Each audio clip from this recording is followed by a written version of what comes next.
The emotional turmoil I am currently enduring is overwhelming. My wife has betrayed me in the most profound way imaginable. She engaged in an affair with my best friend.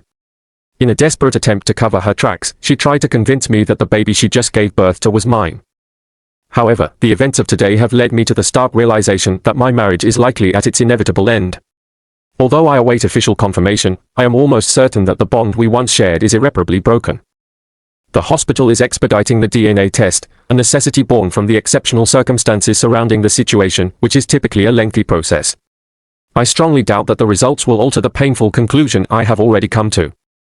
At this very moment, I find myself at a bar located just 10 minutes away from the hospital. My phone vibrates incessantly on the table, an irritating reminder of my current reality.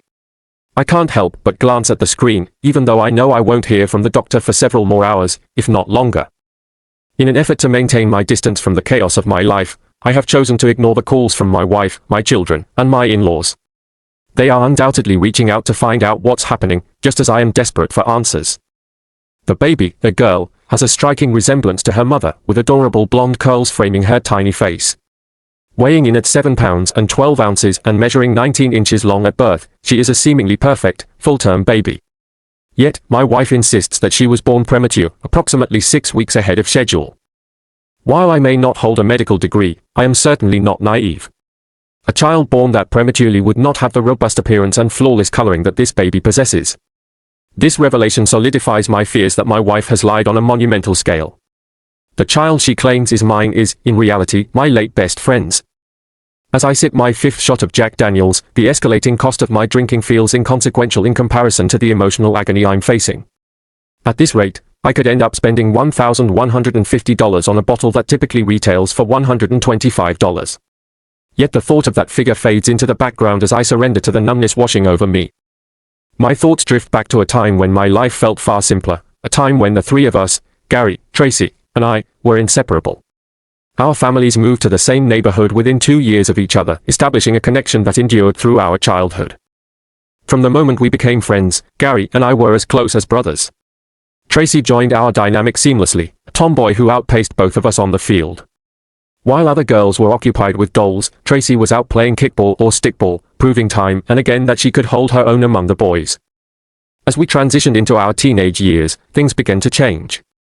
Tracy transformed physically, evolving from a skinny blonde girl with pigtails into a young woman with developing curves and silky hair that caught the eye of both Gary and me. It was a change we noticed, but wisely chose to keep to ourselves, aware that Tracy could easily hold her own against us if we dared to voice our thoughts.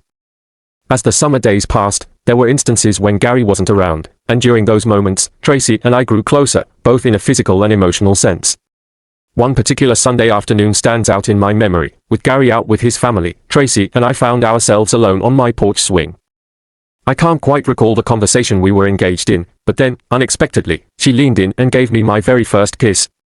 The moment took my breath away. All I could manage to whisper was a stunned, "Wow." Tracy blushed as our eyes met, and I instinctively reached for her hand, our bodies swaying gently together in the swing. However, the next day, when Gary returned, things felt different. I questioned if the kiss had happened at all. Tracy acted as if nothing had changed, and I was left confused and longing for that brief connection. When Christmas approached, I gathered my courage to ask Tracy to the dance. As we walked home from school one day, I mustered the strength to say, Trace, if you're not busy next month, would you like to go to the Christmas dance with me?" Suddenly, she halted, causing Gary and me to stop as well. I noticed Gary smirking, a twist that only deepened my anxiety. When Tracy finally responded, "I'm already going with Gary. He asked me yesterday," I felt as though I had been punched in the gut. The realization that I was too slow to act stung deeply, and I was left grappling with feelings of foolishness for having misread the situation. Gary's chuckle echoed in my ears as I tried to make sense of the emotional fallout. Despite my initial embarrassment, I knew the unspoken rule among friends: you never pursue your buddy's girl. I had no intention of crossing that line, but I was left with a sense of loss, not just regarding Tracy but also my friendship with Gary. As our lives continued to intertwine, it became increasingly difficult to separate my feelings from the complicated dynamics that were evolving around us. The friendship I once took for granted now felt fragile, dangling precariously at the edge of betrayal and heartbreak. He said cheerfully, a bright smile on his face, but Tracy squirmed uncomfortably for the rest of the walk home. Their interaction was lighter than a cloud, but I could sense a tension that pulled at the edges of my thoughts. As she and Gary chatted amiably, I found myself sinking into silence, an observer of their conversation rather than a participant. I had not invited anyone else to the dance, nor had I chosen to go solo, which left me feeling isolated. The weight of disappointment hung heavily on my shoulders as I navigated the familiar path home. That evening marked a turning point in my relationships with my closest friends, both of whom had seemingly moved on without me. My dad, ever perceptive, noticed my mood and quickly pieced together the cause of my gloom. I was in my room, headphones on, lost in the rhythms of music when he entered. "Girls, huh," he said, settling into the chair at my desk, the corners of his mouth lifting into a grin. "Can't live with them, can't kill them." The unexpected humor cut through my troubled thoughts, and I shook off the worry that had been clouding my mind. "Thanks, Dad, I appreciate it," I replied, unable to muster more words. The bond that had connected us as the three amigos had begun to fray, and now we were reduced to the two amigos and their additional friend. After the dance, Tracy and Gary swiftly became an official couple, their relationship solidifying as they navigated the corridors of high school hand in hand.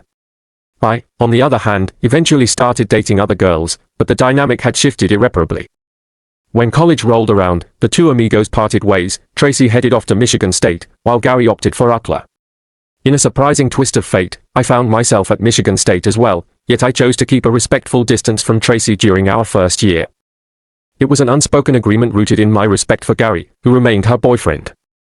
This situation left Tracy confused, though I was determined to prevent anyone from thinking I was trying to come between her and Gary. One day, Tracy's mother, whom I had come to view as a second mom, approached me with concern. "Are you upset with my daughter?" she asked, her eyes searching mine. Rhonda and Mark Ford had been like family to me, and I held them in high regard. I replied honestly, "She misses the old days, Bobby." Mrs. Ford said with a touch of sadness. "Can't go back, Mrs. F. We're not kids anymore, and if she's not with me, Gary's the best guy for her," I stated firmly, sensing a need to clarify my position. Time marched forward, and the landscape of our lives remained relatively unchanged during sophomore year. However, as we neared the end of junior year, Tracy surprised me by extending an invitation to her sorority formal. I felt a rush of emotions, excitement mingled with caution. "Tracy, aren't you still with Gary?" I asked, wanting to understand the implications of her invitation. "I don't want to cause any issues." Tracy responded with a certain sadness in her voice. "Gary and I split after summer. He's staying in California for law school and didn't want to hold me back." "Law school for Gary? That's unexpected," I said, mulling over the news. Our first date was filled with uncertainty, but by the second date, the connection was undeniable, and by the fourth, intimacy blossomed between us. I noticed that while Tracy didn't seem innocent, I certainly wasn't either, so I chose to let it be. Our relationship unfolded over the next 2 years, culminating in marriage, despite my reservations. On our wedding day, Gary stood by as my best man, creating an awkward dynamic given his history with Tracy. Here was the man who had once shared a romantic past with my spouse, standing as my main supporter during such a significant life event. After the ceremony, Gary returned to California, and for more than 2 decades, I thought little of him.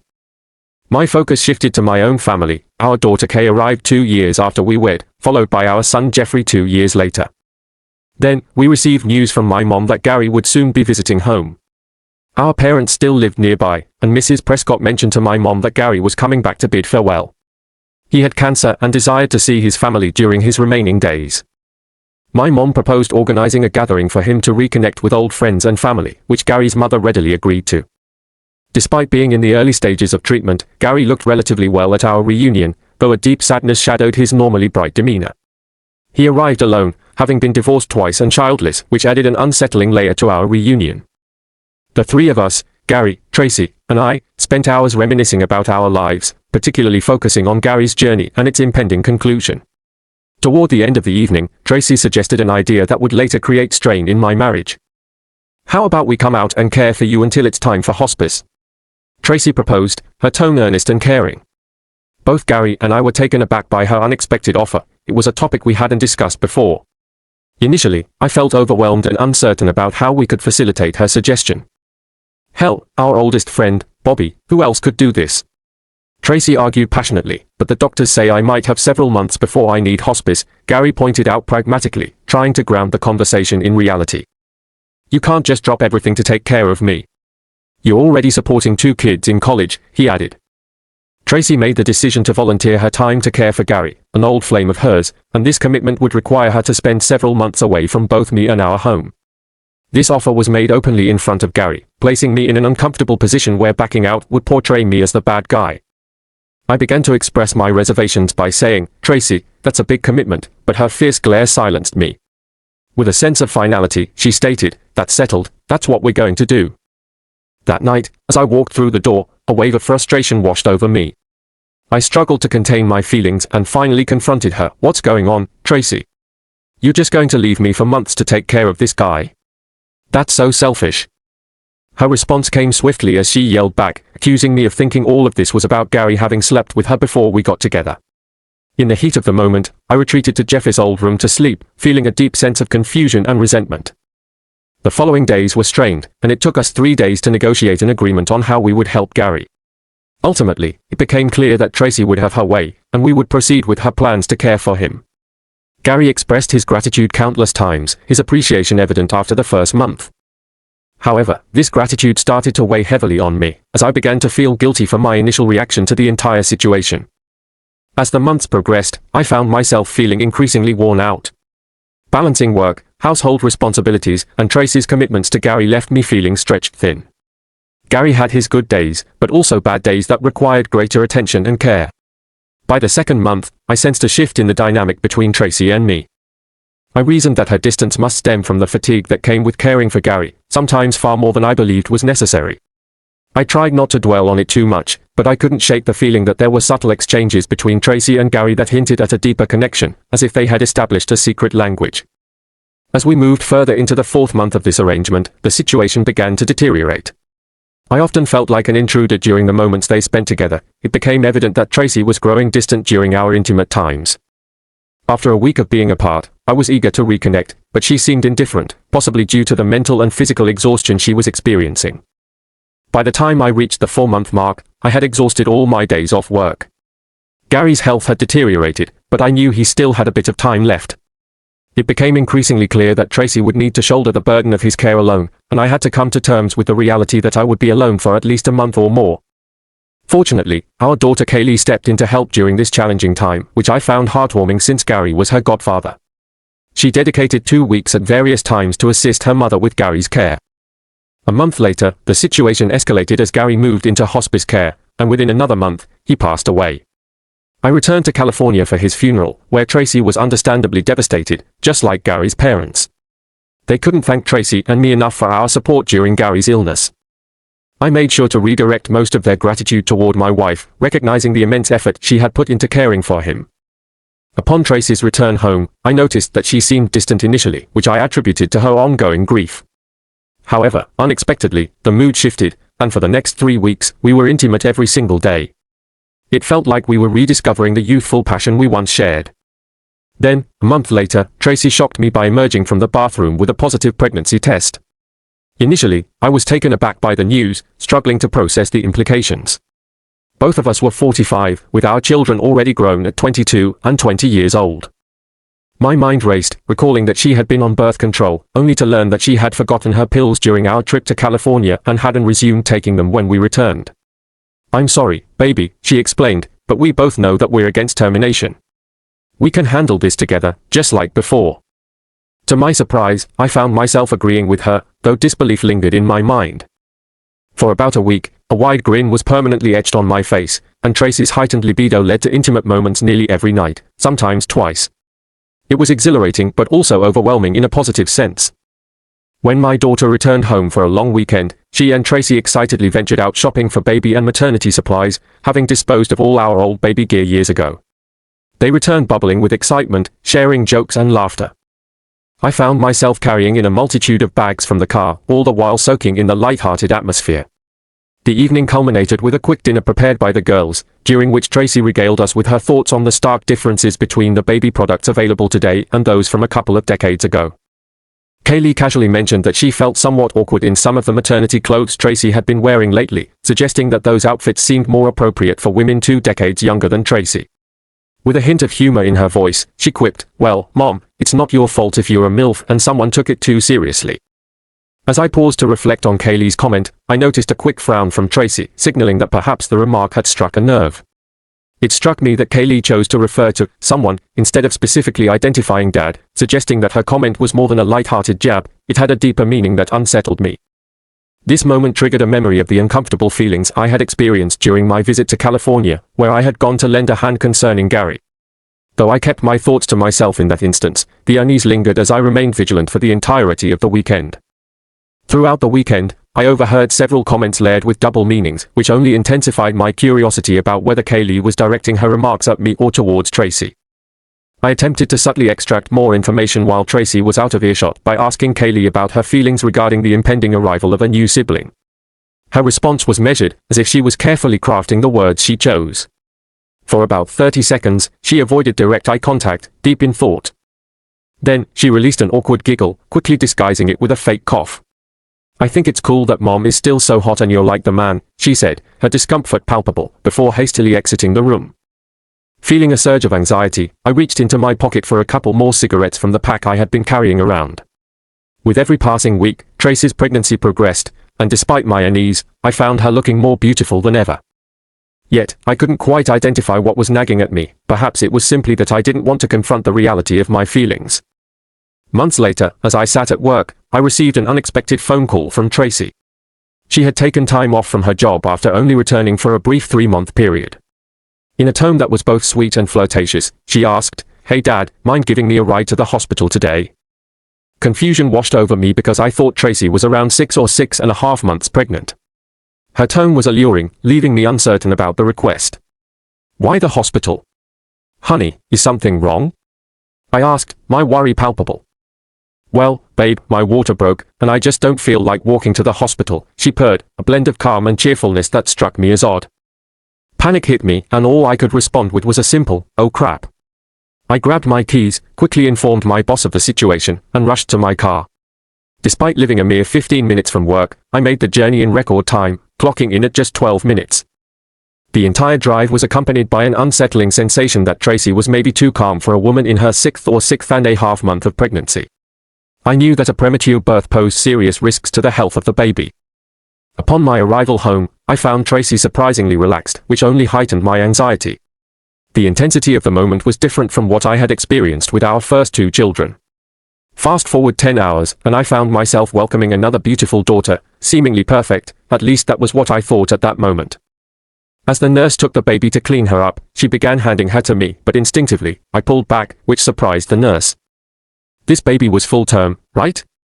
I whispered, my voice barely audible as I glanced at the doctor, who turned his gaze first to me, then to Tracy, who was still undergoing care from another nurse. I noticed a subtle shake of her head, a silent communication that sent a chill through me. "I'm sorry, Mr. Marsley, but I can't discuss the baby's health with you. You're not authorized on the privacy list." "It's a HIPAA regulation," the doctor replied, his tone final. In that moment, I lost control, my frustration boiling over. "To hell with HIPAA!" I yelled, startling everyone in the delivery room. "If that's my kid, I have every right to know about her health. If she's not mine, and you know it, you can't legally list me on the birth certificate without my consent. And let me tell you, you definitely don't have it. Now get me a damn DNA test." The room fell silent, the tension palpable as I stormed out, shedding my delivery gear in anger. As I exited the hospital, I caught a glimpse of both our parents, an unpleasant reminder of the stakes. With my emotions spiraling, I made my way to a nearby bar to let off steam, downing shots and munching on a burger as I waited for news. By the time I finished my 6th and 7th shots, I had received calls from everyone who mattered in my life except for the doctor with the coveted DNA results. It became apparent that Tracy was deliberately keeping things vague, as I couldn't shake the feeling that the truth was already laid bare before me. 7 shots of Jack Daniels and a mountain of stress clearly took precedence over the shocking revelation that my wife had given birth to another man's child. That realization eluded me as I slept like a rock that night. My voicemail and inbox were overflowing, echoing the chaos of the night before. I kept assuming that everything had gone smoothly after my departure from the hospital. I had plans to bring Tracy and the newborn home today, a task that I felt ill-prepared for given the circumstances. After hastily taking a shower, I headed back to the hospital, feeling as though I was being crushed from the inside out by the weight of the situation. When I arrived at Tracy's hospital room, I found her nursing the baby. I walked in, slumped heavily into the chair next to her bed, and fell silent, overwhelmed by a tumult of emotions. The baby was dozing peacefully, so Tracy gently unhooked her and settled her into the bassinet beside her bed. Tracy's voice broke through the silence as she looked at me, her eyes welling up with tears. "I don't even know where to start, Bobby," she whispered, her voice shaky. "It wasn't planned. I went to support him, to be a friend. Honestly, that was my only intention. But he was having some really rough days, and one time he was crying, and things just happened. We ended up in bed, like old times." Her words hung in the air, heavy with the gravity of betrayal. Once it started, it was hard to stop, especially when you'd visit. We would go back to being together, and it felt so weird and guilty, but I didn't know how to put an end to it. "Maybe a part of me didn't want to," she admitted, her gaze fixed on the baby. "We were together for 4 months, the last 2 being non-stop since you weren't around. But truthfully, we were intimate even when I wasn't on birth control, too, so it's possible that it could have been you who got me pregnant." "But it wasn't," she insisted, keeping her focus on the child. As I absorbed her confession, my mind raced until I stumbled onto a painful realization. "Wait, you were with Gary when Kaylee was here?" I asked, feeling dazed and confused. Tracy blushed deeply, a vivid crimson staining her cheeks, igniting a storm of anger within me. "You knew, and you didn't tell me," I exclaimed, frustration overwhelming my senses. "Please tell me you at least talked to her about this or promised her something. This can't be real. Did Jeffrey know? Are our parents aware that I've been cheated on?" Tracy's eyes widened, tears streaming down her cheeks as she absorbed my words. "I trusted Kaylee to understand. We didn't hide it from her." "Yes, I asked her to keep it secret." "That's on me," she confessed, her voice barely above a whisper. "No, Jeffrey doesn't know. He won't. Only you, me, and Kaylee know.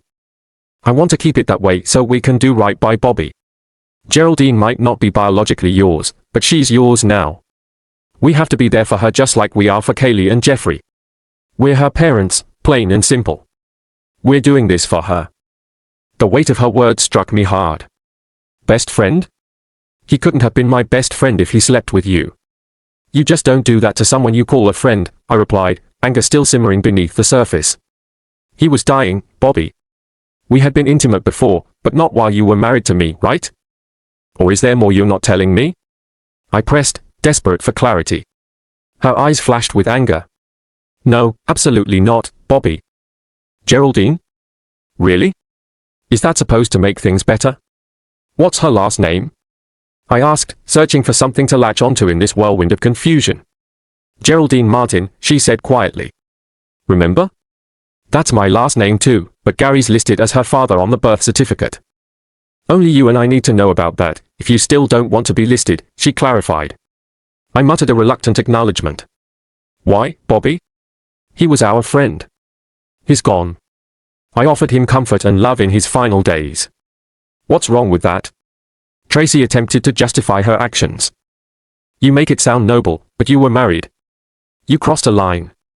You didn't consider our vows, our trust, or how it would affect me," I countered, my voice heavy with hurt. "Yes, it's your body, and I don't control you, but we promised faithfulness before our families and God. We should have discussed this first. Our vows weren't meaningless. I can't raise a child fathered by another man with my unfaithful wife." "But she's Gary's child," Tracy protested, her voice breaking. "You'd raise her if Gary had died and she was alone." A painful sigh escaped me as I responded, "Maybe, but I never agreed to raise his child with you." Sadness settled in my chest. "You know I care about you, Bobby. I don't want to risk losing what we have because of this mistake," she said earnestly. "No, that's not what I was going to say," she retorted, frustration creeping into her voice. "Okay, maybe it wasn't the smartest choice, but I won't call it a mistake. The mistake was not discussing it at first, and I take responsibility for that. We refrained from discussing the matter because you were aware that I would never approve of your relationship with Gary, let alone the revelation that you were having his child. I expressed my frustration, reminding you of the turmoil that your choices had caused. If it weren't for your pregnancy, you might have kept the affair hidden from me indefinitely. Despite the circumstances surrounding the beginning of your entanglement, you made a conscious decision to continue it, openly and defiantly, even in front of our daughter. The whole situation felt like a glaring humiliation, impossible to ignore. Thank you for that, Kay." The following weekend, Kay and Jeffrey returned from college to meet their new sibling. However, my relationship with my daughter felt strained upon her arrival. She carried an expression of guilt that was palpable. That evening, Kay and I prepared dinner together while Jeffrey cooed over the baby for an hour. Throughout our time in the kitchen, Kay deliberately avoided making eye contact with me, and an uncomfortable silence enveloped us. Once dinner was over, Jeffrey took it upon himself to clear the table, providing me an opportunity to speak privately with Kay. I pulled her aside to the back patio to confront her about what I suspected she had known all along. "You knew Mom was cheating on me and didn't say a word," I stated, my voice a mix of anger and despair. Kay flinched at my outburst, tears brimming in her eyes. After a pause, she finally managed to meet my gaze, which was filled with pain.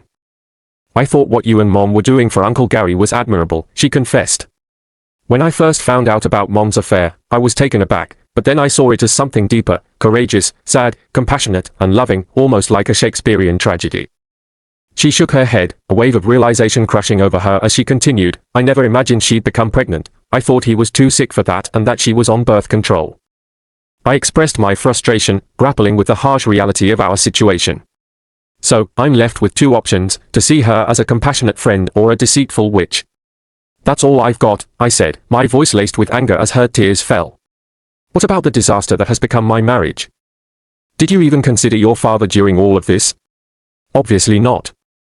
After our tense conversation, the kids returned to college on Sunday afternoon, leaving just the three of us in a house that now felt unnaturally quiet. Over the next few days, Tracy attempted multiple times to engage me with the baby, asking me to hold her even for the briefest moment. I declined each time, to her growing frustration. "You're acting like a child," she shouted at me during one of those moments. "Hey, grow up and take responsibility." It was unusual for her to use such strong language with me, and while I recognized her anger, I felt indifferent. I merely stared at her, then turned on my heel and walked out of the room without uttering another word. Work became my sanctuary, providing me with a 40-hour escape from the emotional turmoil waiting at home. Yet, despite my physical absence, I often found myself mentally consumed with thoughts and feelings that required sorting. I understood that blaming the baby was unjust. She hadn't asked for any of this. Still, a part of me felt that she was Tracy's responsibility and not mine. Ultimately, I came to the conclusion that divorce was the only viable option. I could no longer endure the betrayal and the flagrant disrespect that Tracy had shown.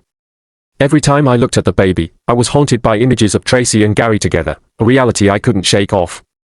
Once home, I found Tracy seated at the kitchen table, tears streaming down her face as she clutched a cup of coffee.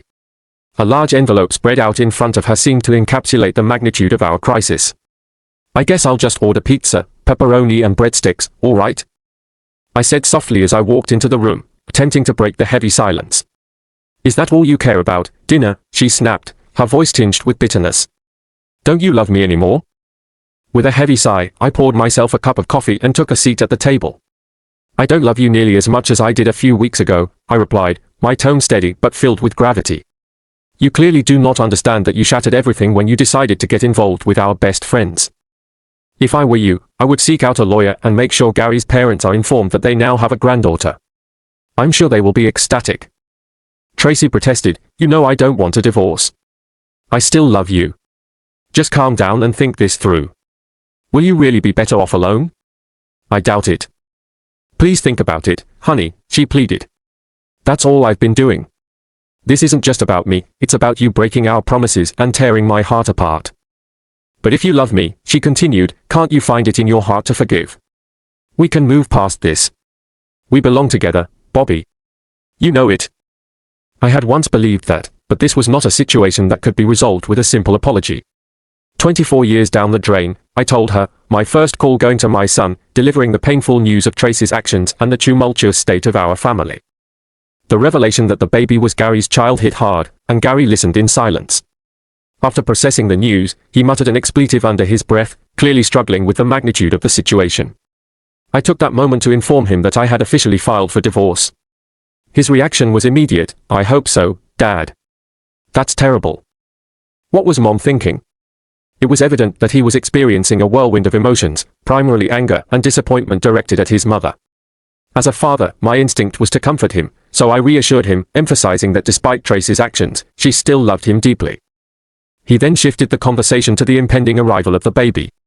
"What are you planning to do about the baby?" he asked, his voice tinged with concern. My response was firm, absolutely nothing. She's not my responsibility, neither financially nor emotionally.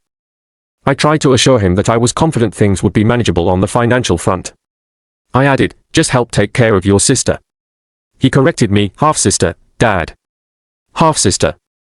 The communication with my parents had been sparse, especially after Tracy was officially served divorce papers. The day following that incident, my dad erupted with fury directed at both Tracy and me. He expressed his anger towards Tracy for her betrayal and directed criticism at me for allowing her to spend time alone with Gary. You knew they had feelings for each other long before this, he said, disbelief etched on his face. I can't believe you'd be that oblivious. Even if you trusted her completely, you can't trust any other guy when it comes to your woman. His words struck a chord. I had to admit that I should have been more vigilant and protective over my relationship with Tracy. The realization that I had let my guard down was a bitter pill to swallow. Mom's perspective contrasted sharply with Dad's. She believed I was misguided for leaving Tracy and not pursuing reconciliation. Everyone makes mistakes, she said softly, while Dad sat in an agitated silence, his feelings clear. I countered her argument by saying, Mom, a mistake would have been if she had slept with him just once. Sleeping with him for 4 months is a conscious choice, not a fleeting error. And doing it without protection? Unbelievable. Despite the weight of my words, Mom tried to soften her stance. Bobby, deep down, you know you still love her. She's going to need help raising the baby. That's your responsibility. With an added note of defiance, she insisted, by the way, I still consider that baby my third grandchild. The way she pronounced my full name carried a tone that clearly indicated her alignment with Tracy's position. Dad glanced up at the ceiling, then back at me, fully aware that this disagreement would lead to trouble for him later.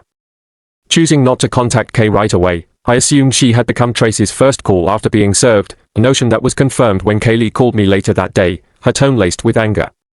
Uncle Gary's dead, Dad. Forget about the affair. She can't change it now. Move forward. You and Mom still love each other, and now there's a baby involved. Step up for Mom and Bobby G, she urged me. It was sage advice from someone who had avoided confronting her own complicated family dynamics. Somehow, I don't feel the need to consider your opinion anymore, I replied, my frustration bubbling beneath the surface. In the following days, I learned that Gary's parents were astonished yet excited to discover they had a granddaughter. They expressed disappointment that Tracy had intended to keep the pregnancy a secret but understood her reasoning. The day after their discovery, they reached out to me, imploring me to stay with Tracy and raise Gary's daughter. They believed that, given our long-standing bond, I would be the best person for the role. I appreciated their confidence but knew I was too enraged with both Gary and Tracy to think clearly. Thanks for the confidence, but I'm not that guy, I confessed, finding it hard to mask my mounting frustration over the phone. As the calls continued to pour in, my in-laws also made fervent appeals for me to reconcile with Tracy. They acknowledged the gravity of her actions, labeling them as terrible and foolish, but maintained that she still loved me and wanted to raise her child with my support. While I appreciated their concern, I couldn't shake the overwhelming sense of betrayal and doubt that consumed me. In response to my decision to pursue a divorce, Tracy fought back fiercely, enlisting her lawyer to arrange 12 joint counseling sessions. While I was obligated to participate, I was determined not to become a passive participant. Walking into Dr. Jocelyn McAdam's office for the first session, I was struck by her professional demeanor. She appeared to be about 10 years older than Tracy and me, dressed in a conservative grey blazer and a business-like skirt, embodying the essence of professionalism. Tracy was already seated beside me. As Dr. McAdam invited Tracy to express her thoughts first, my mind began to wander. I assumed my turn to speak would arrive next, but I was taken by surprise when Dr. McAdam turned her focus directly to me. Mr. Martin, she began, it appears that you hold the key to your marriage's fate. By setting aside your pride and working things out with Tracy, you can keep your family intact. Her unexpected assertion left me momentarily speechless, casting doubt on my preconceived notions about the session. It felt as though everyone around me was insisting that I simply pull myself together and move forward with my life. The pressure was overwhelming, as if I had somehow stumbled into a parallel universe where empathy and understanding had been completely replaced by harsh judgments and unyielding expectations. Just as I was about to express my frustrations to Dr. McAdam, my words were cut short. Dr. McAdam, please, let's maintain a professional demeanor. I do not wish for either of you to perceive me as a personal friend or ally, she asserted, her tone firm and uncompromising. This stance took me aback. Is that really your position, Dr. McAdam? Does that hold the most significance for you? I asked, my voice rising in disbelief. It appeared to me that she had already taken a definitive side without fully understanding my perspective. Feeling a wave of emotion wash over me, I stood up abruptly and left the office, my heart racing. On the journey home, I felt an urgent need for change. I reached out to my lawyer, adamant about securing a neutral counselor for any future sessions. The next counselor at least seemed willing to listen to my side of the story after hearing Tracy's viewpoint. Yet, despite this small victory, I still felt as though I was engaged in a relentless battle. Dr. Lauren Avent, the new counselor, posed a question that struck at the very core of my turmoil. Mr. Martin, you have acknowledged that you still have feelings for your wife. She loves you, and now there is a baby in the picture. What would it take for you to consider reconciliation? With a heavy heart, I replied, honestly, we've never really functioned as a family in the true sense. That child is not mine, and I refuse to raise someone else's baby. Dr. Avent, wearing a look of self-assuredness, shot back, so this is about your pride, then? Her smug expression only fueled my frustration. I seem to be losing this battle with you all, I exclaimed, exasperation seeping into my voice. Why is everything being turned back to me? Let me be clear, I was not the one who betrayed my spouse or brought another man's child into our lives. It is Tracy who made those choices, and she needs to take responsibility for them. I pointedly glanced at Tracy and noted the frown on her face. The counselor struggled to maintain her neutral demeanor, but I could sense a shift. The tension in the room was palpable, almost reminiscent of a classic Monty Python sketch where unexpected twists seemed to arise out of nowhere. Dr. Avent pressed on, Mr. Martin, if you were to divorce your wife and subsequently marry another woman who also had children from a previous relationship, wouldn't that mean you would be raising another man's child? She had me in a corner with that argument. I see your point, doctor, but in Tracy's case, the child was conceived during our marriage. That is a significant distinction, wouldn't you agree? I observed her slight nod, but she was not finished. However, since the man in question passed away before the child was born, are we truly arguing over semantics here? Are you being overly sensitive about this situation? Petty is when you know you've made a grave mistake but choose to conceal it, I shot back. Tracy didn't come forward with the truth until I confronted her. That speaks volumes about her character. The counselor seemed poised to continue, but I had reached my limit. This is utterly absurd.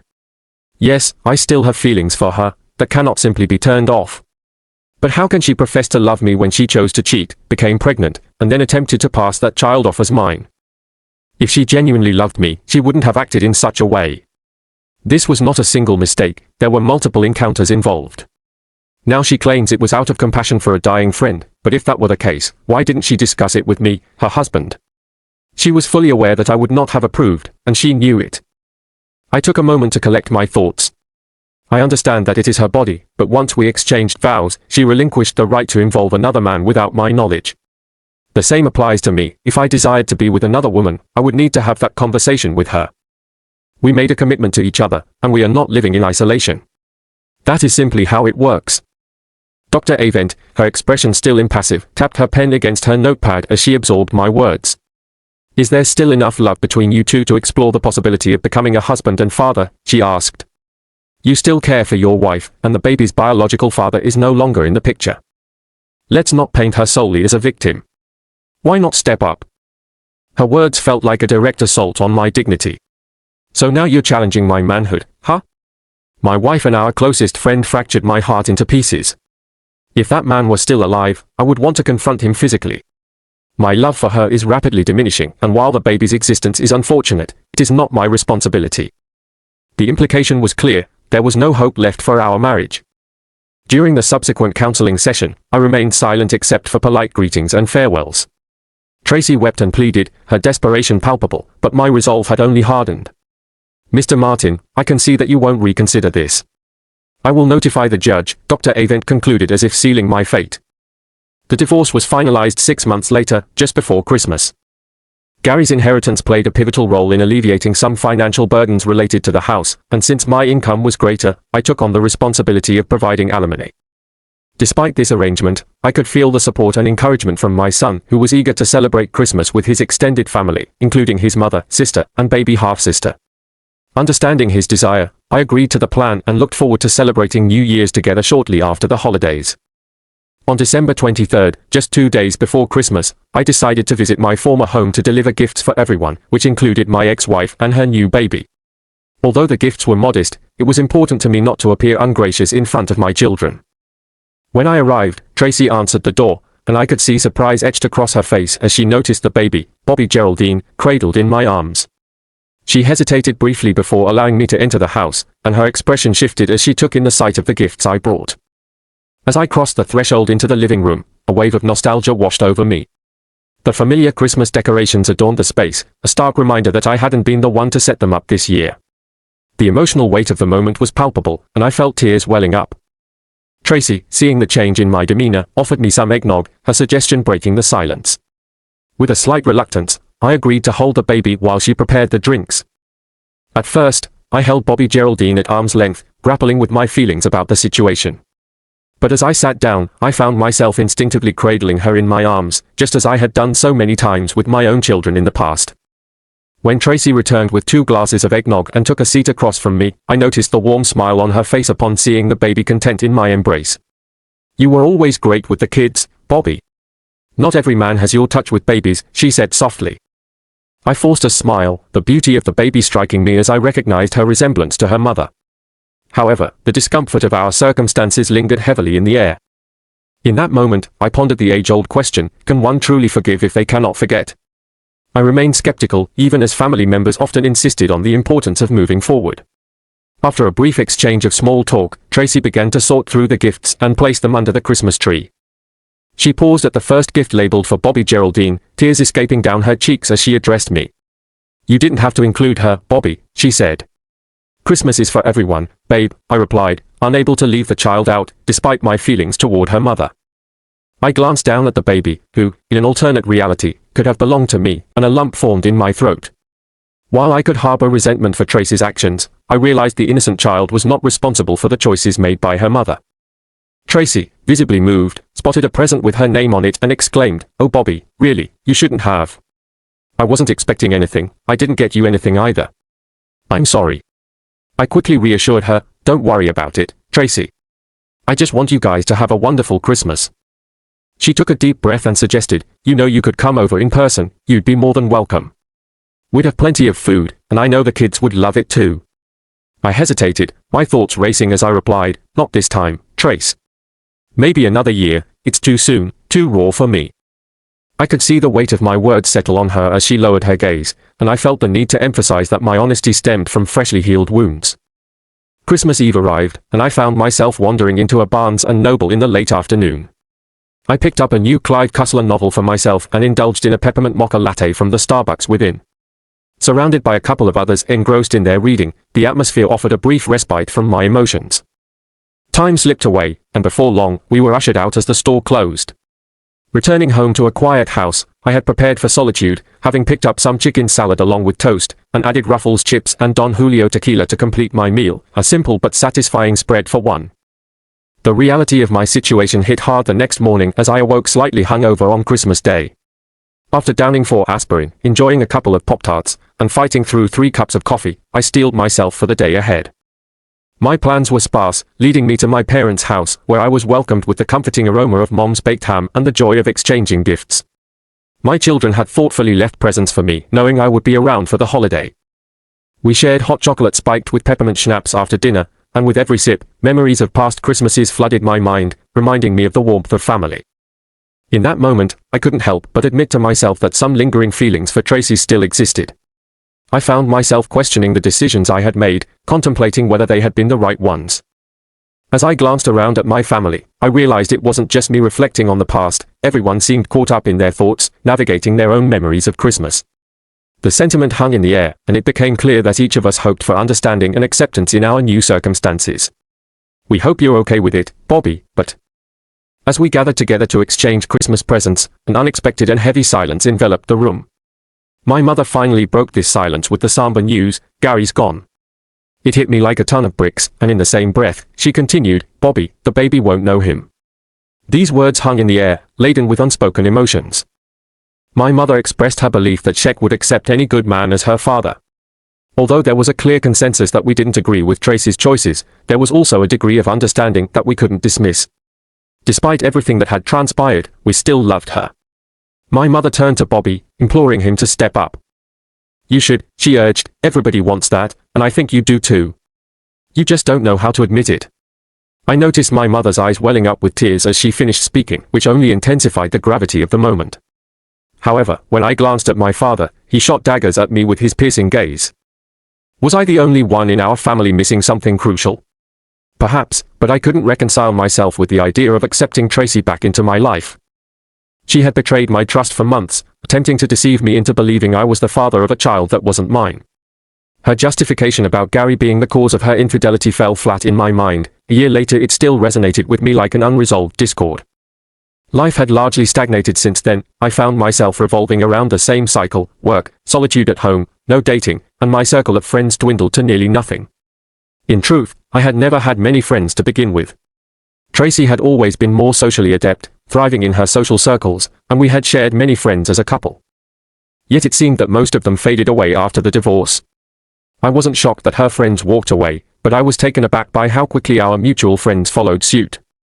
The truth came to light when one former friend confided in me. Tracy had been telling everyone I had abandoned her after the baby was born, without clarifying that the child wasn't mine. It was during one of my solitary visits to a local bar that I encountered Carl and Susie, who had been part of our friend group. When they arrived and sat down, their reception was cold, almost hostile. Susie's sneer and Carl's barely polite demeanor left me irritated and confused. I couldn't fathom what I had done to deserve such treatment, and I wasn't willing to let it go without confronting them. "What the heck did I do to you guys?" I snapped, the frustration boiling over. "Not to us," Susie retorted, "but to Tracy. How could you abandon the sweetest woman alive just because she had a baby late in life? You're awful, you know." That accusation stunned me into silence. Was this truly what they believed? I asked for their patience, wanting to clarify before they judged me. They gestured for me to take a seat, but my agitation kept me standing, leaning in closer to make my point without raising my voice. "Let me guess," I began, "nobody told you that the child you're so concerned about isn't even mine, right? She got pregnant by her ex, who tragically passed away from cancer shortly after. She tried to trick me into believing it was my child." The weight of my words hung in the air. 24 years of marriage, and this is the loyalty I receive. No, I didn't leave her, she left me. Screw her, screw both of you, and screw whatever else you believe. With that, I left my stunned ex-friend seated at the table, once again facing the reality of my second Christmas as a divorced man. Christmas Eve this year mirrored the first, featuring a dismal gathering known among us as the Losers Club at Barnes & Noble. This year, the group comprised 4 individuals, me, another man, and 2 women. I glanced over at them. One had curly red hair, sprinkled with freckles, and a friendly demeanor that stood out, while the other captivated my attention entirely. She was an enchanting Asian woman with long, flowing black hair and curves that peeked through her casual sweatshirt and form-fitting jeans. Her flawless skin suggested she was around 50, but I found myself drawn to her charm. I thought to myself, why not take a chance? The worst she could do was say no. Seizing the moment, I grabbed my book and latte and approached her. As I drew closer, she looked up, and I couldn't help but notice she hadn't been there last Christmas Eve. Clearly, she was new to the Christmas Eve Losers Club. "I'm Bobby, the club president," I introduced myself, injecting some humor into the situation. "What brings such a beautiful woman out here on this special day?" She giggled, a delightful sound that lifted my spirits. Encouraged by her response, I continued, "I know it's a long shot, but I actually have a hungry man dinner in my freezer that I could heat up tonight if you don't already have plans.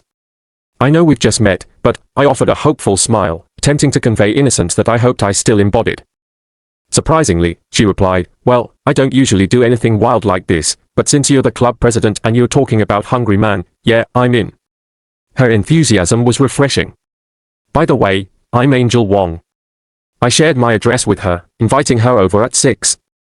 Afterward, I headed home to begin the dinner preparations. Angel, who was 5 years my senior at the age of 52, shared her story with me, revealing the layers of her past that shaped her current life. She had been divorced for a decade after enduring a harrowing marriage filled with abuse. Her relationship lasted 16 years, but the torment began to unfold after the initial 10 years, escalating to a point where her life was put in serious jeopardy. The severity of the situation reached a climax when her husband assaulted her violently, resulting in a broken jaw that required hospitalization.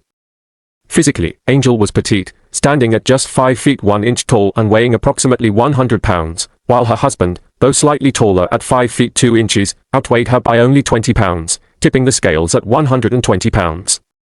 This physical dimension of their relationship only compounded her struggle to escape, as she often felt trapped by the belief that the abuse was somehow her fault. It was only through the compassionate guidance of a counselor that she began to see her situation through a different lens. With newfound clarity, she made the courageous decision to divorce him after waking up in a hospital bed, battered and broken from yet another attack. Her husband was subsequently convicted of battery and served 2 years in prison, after which he vanished from her life without a trace. The absence of children in their marriage spared her further anguish, but the emotional scars remained deep. Angel confided in me about the challenges she faced since her divorce, revealing that she had not ventured into the dating world much and lacked family support in the area. The holidays, particularly Christmas, were especially difficult for her. As she spoke, her voice trembled, and I could see tears welling in her eyes. "It might have been a bit crazy for me to agree to come here tonight," she admitted, "but I just didn't want to be alone. And who could say no to a hungry man dinner?" Her honesty made me reflect on my own feelings of self-pity as I had been sitting in a cafe, mulling over my life choices at Barnes & Noble. In contrast, my conversation with Angel opened my eyes to the fact that I still had many blessings I took for granted. We settled on my couch, sipping wine and enjoying each other's company as we watched a variety of Christmas movies. We started with the animated rendition of A Christmas Carol, and I knew I had found someone special when Angel wholeheartedly agreed with my assertion that Mr. Mio was the quintessential embodiment of Scrooge. Laughter and joy filled the room as we transitioned to The Grinch, and by the time It's a Wonderful Life reached its halfway point, I noticed that Angel had succumbed to sleep. She appeared so peaceful and serene that I couldn't resist the urge to cover her with a large quilt, snuggling underneath it myself. At some point, I must have dozed off too. When I awoke, I found that we had shifted positions on the couch. We were no longer sitting upright. Instead, I was lying down with Angel's head resting gently on my chest, her body half draped over mine. My arm instinctively wrapped around her protectively, while my other hand somehow found its way into one of her back pockets. The television continued to play softly in the background, creating a comforting ambience. It felt so natural to hold her as she slept, and I cherished those moments for another 20 minutes until she stirred awake, confusion evident on her face. With a gentle lift of my head, I placed a light kiss on the tip of her nose. She crinkled it adorably and then graced me with a radiant smile that seemed to brighten the room. "Morning," she said hesitantly. "Merry Christmas," I replied, drawing her closer in an embrace. We lay there in silence, both of us smiling at each other for a few more moments before she broke the calm, her voice slightly nervous. "I've never done anything like this before," she confessed, her cheeks flushing a shade of crimson. "But is it just me, or do you feel it too?" The grin stretched across my face as I replied, "Hell yes, I'm feeling it." She inched closer, closing the space between us until our lips met in a passionate kiss that was both exhilarating and deeply connective. Clothes began to come off, and I was utterly captivated by her. The reality of the moment seemed wild to me. I had only just met Angel, yet everything felt undeniably right between us. The spark in her eyes mirrored my own thoughts. "Do you happen to have any plans for today?" I ventured, my curiosity piqued. "Because I've got all the fixings for a top-notch Christmas dinner, and if I'm going to go through all this trouble, it wouldn't hurt to have a beautiful woman sitting across the table from me." Her smile widened, enveloping my heart with warmth. "I need a shower, and I didn't bring any spare clothes," she said with a playful hint of uncertainty. I smiled back, eager to reassure her. "My shower is big enough for two, and I'm sure I have a shirt that would fit you." The sparkle in her eyes conveyed her interest.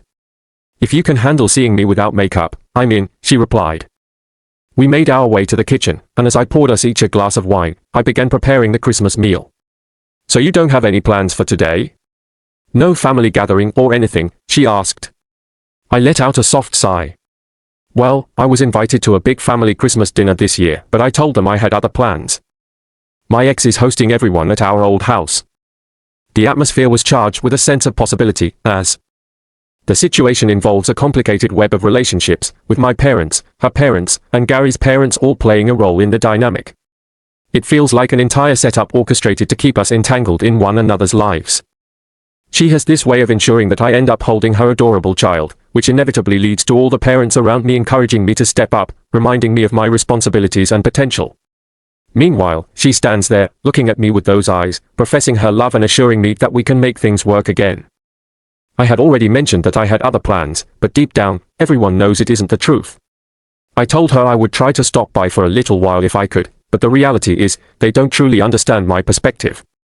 I haven't cheated, my conscience is clear, and yet I find myself feeling like I need to apologize. The truth is, Tracy was the one who strayed, and that complicated everything. We had something beautiful once, but that has since faded. Speaking of precious moments, I suggested we refocus on what we have, and we exchanged smiles, which spoke volumes. I walked over to Angel, and we shared a deep, lingering kiss that felt like a pause in the chaos around us.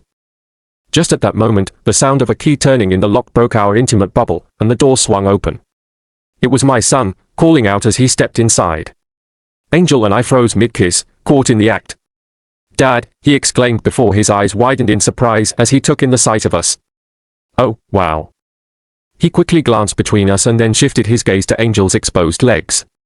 In that instant, all three of us felt the heat of embarrassment wash over us, our faces flushing a deep shade of red. Angel hastily pulled her legs down and positioned herself behind me, attempting to present a more modest appearance in her oversized sweater. Despite the situation, Jeffrey seemed to turn away to respect Angel's modesty, even though it felt clear he was just as embarrassed by the circumstances. "My mom knows I have a key to your place," he said, breaking the awkward silence. "She asked me to come here and drag you back to the house for Christmas dinner. She was convinced you were sitting here alone, being somewhat pathetic." He glanced at me, adding, "Well, I guess you weren't lying about being engaged." "That's hardly pathetic." He seemed genuinely remorseful for interrupting what he presumed was a private moment. "You're not interrupting anything other than my Christmas meal prep," I responded, perhaps a bit too hastily, as Angel and I exchanged another embarrassed glance. "Jeffrey, could you turn around so I can formally introduce you to Angel, my angel?" He hesitated but finally complied, stepping into the kitchen. It was evident that Angel wore nothing underneath her sweater, however, she was still somewhat covered. She shot me a glance, shrugged, and embraced the unexpected situation. Being a typical guy, Jeffrey couldn't resist stealing another quick look at Angel before nodding at me in silent approval. "Nice to meet you, Angel, and thanks for being here for my dad," he said, breaking the tension. "It's my pleasure, Jeffrey." "Your dad's pretty great," Angel replied warmly. "Yeah, it seems like some folks in the family forgot that for a while," he remarked with a hint of sarcasm. "Did everyone like the gifts I dropped off?" he asked, shifting the topic. "How about Bobby G? Did she enjoy her presents?" "You've still got the magic touch, Dad." Everyone loved their goodies. The baby absolutely adored her gifts. "You wouldn't believe how much stuff she scored under the tree, especially with all the grandparents chipping in," Jeffrey replied with evident enthusiasm. "Good, good," I said, nodding in satisfaction, feeling a sense of pride that my son was contributing to the festive spirit. As Jeffrey prepared to leave, he nodded toward Angel and received a big hug from me. "New Year's?" I suggested, eager to solidify our plans for the future. "I swear Angel will be more dressed," he joked, a playful grin spreading across his face. Once Jeffrey exited, Angel shot me a questioning look. "Was that too awkward?" she asked, clearly concerned about the impression we had just left on my son. "And what's this about New Year's? I don't get a say?" "Not this time," I teased, enjoying the playful banter. "But really, where else would my future wife be on New Year's?" Her smile widened as she teased back, pretty confident, "Huh? I'll be even more confident when you pick out your ring tomorrow morning at 0, I declared, feeling a rush of excitement about taking that next step. "Can I at least go home first and put on some clothes?" she asked, mockingly serious. "If you insist," I said, pretending to be let down. The next morning, Angel picked out a stunning 1-carat Mary's cut diamond engagement ring, a symbol of our commitment. Afterward, we went out for lunch where I excitedly shared the news of our engagement with my son and then with my parents. While Jeffrey expressed sincere happiness for me, my parents exhibited less enthusiasm. It was evident they still clung to the hope that I would reconcile with Tracy and raise her child as my own. "Isn't this all a bit sudden, dear?" my mom questioned, her tone laced with concern. "Are you sure you're not doing this just to get back at Tracy? You know she still cares for you, right?" "Mom, I'm not after revenge, and as for Tracy's feelings, her actions speak louder than words." I chose not to inform my daughter about my developing relationship with Angel, even though I had managed to patch things up to some extent with her. Kaylee still sided with her mother, Tracy, viewing her actions as both heroic and driven by love. I understood that, in time, she would likely learn about my relationship and would attempt to persuade me to reconcile with her mother instead of moving forward with Angel. After spending over 25 years with Tracy, the bond one was forming with Angel felt inexplicable and almost surreal. I struggled to rationalize the depth of our mutual attraction and how seamlessly she blended into my life. Our conversations flowed effortlessly, making it seem as if we had been together for much longer than we actually had. Although I was not one to subscribe to the idea of love at first sight, there was an undeniable sense that everything between us just felt right. Angel, too, was not in the first bloom of youth, and she appeared just as astonished by the immediate and profound connection we shared as I was. Initially, we spent considerable time analyzing and discussing our feelings, trying to make sense of the situation. However, we eventually recognized that we were overthinking everything and agreed to let our relationship unfold in its own natural way, which surprisingly felt quite right for both of us. Within a month of meeting, Angel moved in with me, and for the next 6 months, we found ourselves rarely apart. Despite Angel not being Tracy, my parents seemed to approve of her presence in my life.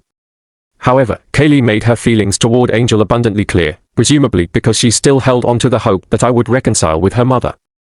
After 6 months of living together, Angel and I decided to have a small wedding ceremony to celebrate our union. I invited both of my children as well as my parents, while Angel included a cousin, a friend, and their respective families. We reserved a private room at one of my favorite restaurants for an intimate celebration. It was a wonderful day overall, marred only by an uncomfortable moment when Kaylee confronted me about the absence of Tracy, Bobby G, and my former in-laws from the guest list. I explained to her that I didn't invite her mother because she was my ex-wife, and it would not have been fair to Angel, especially since we were not on friendly terms. It was clear that ex-in-laws typically do not receive wedding invitations. 2 years later, Tracy and Angel finally met at Kaylee's wedding, an event that Tracy organized beautifully, and I happily covered the expenses. During the wedding, Angel, ever elegant and intelligent, tactfully chose to keep her distance from the mother of the bride during the planning process. At the wedding itself, my role was to proudly walk Kaylee down the aisle, a moment filled with a wave of nostalgia as I glanced at Tracy. It brought back cherished memories of our time together, specifically moments when we shared simple joys like coloring and baking cookies with Kaylee. These recollections reminded me that our 24 years of marriage were not solely negative, despite our eventual separation. Angel, perceptive to my emotional state, comforted me during the church service, her gentle kiss reassuring me that I could handle the day's events. Throughout the rehearsal dinner and the wedding, Angel interacted with Tracy only when it was absolutely necessary, not out of fear but due to a deep-seated respect for the situation. In contrast, Tracy seemed visibly annoyed whenever she encountered Angel, which later led me to understand that she and the grandparents believed Angel was stepping into her shoes, taking her place. They also seemed convinced that our marriage would not withstand the test of time. Fast forward to today, and our marriage, which many assumed would be short-lived, has now reached the milestone of 25 years. To mark this special occasion, Angel and I celebrated with a delightful dinner and a quiet evening together. While it may not have been as wild as celebrations could have been in our earlier years, we took immense pleasure in simply cuddling and falling asleep wrapped in each other's arms. Reflecting on this journey, I find little to complain about.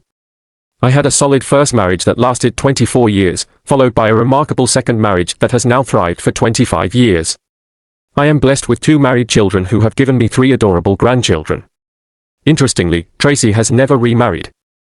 According to my children, she did not have many suitors interested in pursuing a middle-aged woman with a young child, despite her attractive appearance. They speculated that she must have had some romantic flings or else her life would have taken a different turn.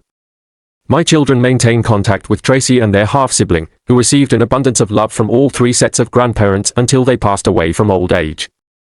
Notably, my son remained the most connected to Tracy, sharing that she did not date for the first 5 years following our divorce, likely holding the belief that my marriage to Angel would not endure. I am sure this realization was disappointing for her.